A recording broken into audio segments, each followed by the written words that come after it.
The problem the long game has got straight away is that it has to follow on from Dalek, which is probably the best story in the entire series. Any episode would struggle to follow on from that, but the long game does fall quite short of the mark. It definitely feels like one of those episodes they put into any series that is just biding time until the main plot kicks in again. It's more common in US series that have got to make 20 plus episodes a year, but it's still found in shorter series like this. Hell, this even goes back to the original series when the third story ever shown was just killing time until the budget kicked in again. The episode starts with the Doctor, Rose and Adam arriving on a space station in the far future, one that is meant to be the heart of the human empire that unites thousands of planets and different species. But something isn't quite right. Adam has hung around from last week's episode almost as a tease that the TARDIS team is going to be more than just a Doctor and one companion for the first time since the Peter Davidson era. Spoilers, again, I suppose, but I don't suppose anyone will be heartbroken to know that Adam leaves at the end of this episode. Russell was trying to write a character that was the complete opposite of Rose to show what a companion could be like if the Doctor chose poorly. While Adam is intelligent, he does not have a lot of common sense. He's selfish and only really looks out for how he personally can benefit from the future, and does not seem that interested in the potential trouble they now find themselves in. It's an interesting way to write a companion, as they've always been written in such a way that while they may have their flaws, we're meant to like them for the most part. But with Adam we don't. But this could also be due to the fact that Bruno Langley, who is playing Adam, is pretty poor. At the time he was known for being in Coronation Street, but the style of acting for soaps and for science fiction are two completely different disciplines. It is possible to make the transition from soaps to sci-fi, look at Jenna Coleman who does so in a few years' time, but here he seems out of his depth and just wooden. You don't believe a word he says.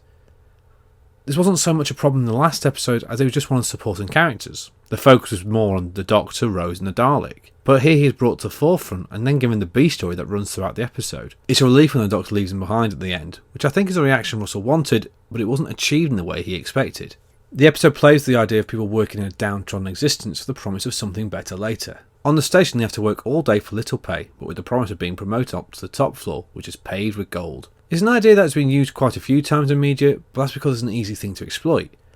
Like previous episodes in the series, they don't get too dark, it's just kind of surface level stuff, but the idea is definitely there and more could be done with it. It also plays about with using the press and technology to control the public. The satellite collects all the information in the universe, but then controls what it shows the public.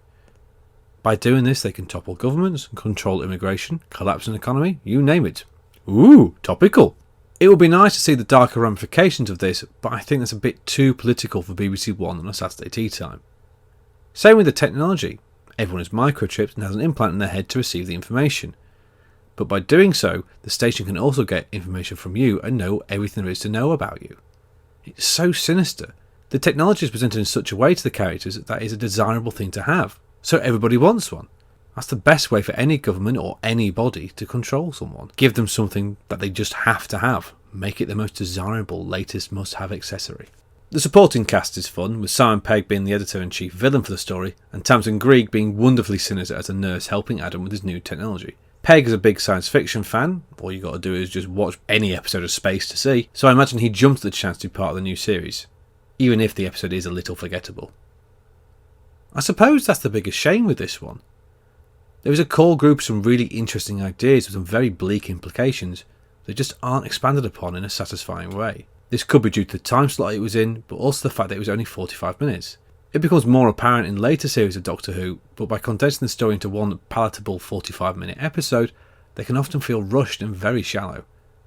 At least with The Unquiet Dead, while before the review I couldn't remember the plot, I still remembered it existed. This one I forgot about until I saw the Next Time trailer at the end of the previous episode. Again, it's a shame, but it's natural with any series like this to get a couple of filler episodes. You may have noticed his review is a little bit shorter than the other ones, even by my standard, and that's because there is genuinely so little to say about this episode without seeming like I'm dumping on it all the time. So I will quickly recommend another Doctor Who story with Simon Pegg in. It's an audio story called The Invaders from Mars, and it's set a year after Orson Welles has read War of the Worlds on the radio. And it asks, well, what if it wasn't just a story? What if it really happened? Yes, I do mention Big Finish quite a few times in these reviews. Are Big Finish paying me to talk about them? No. They can if they want. I'm not going to stop them.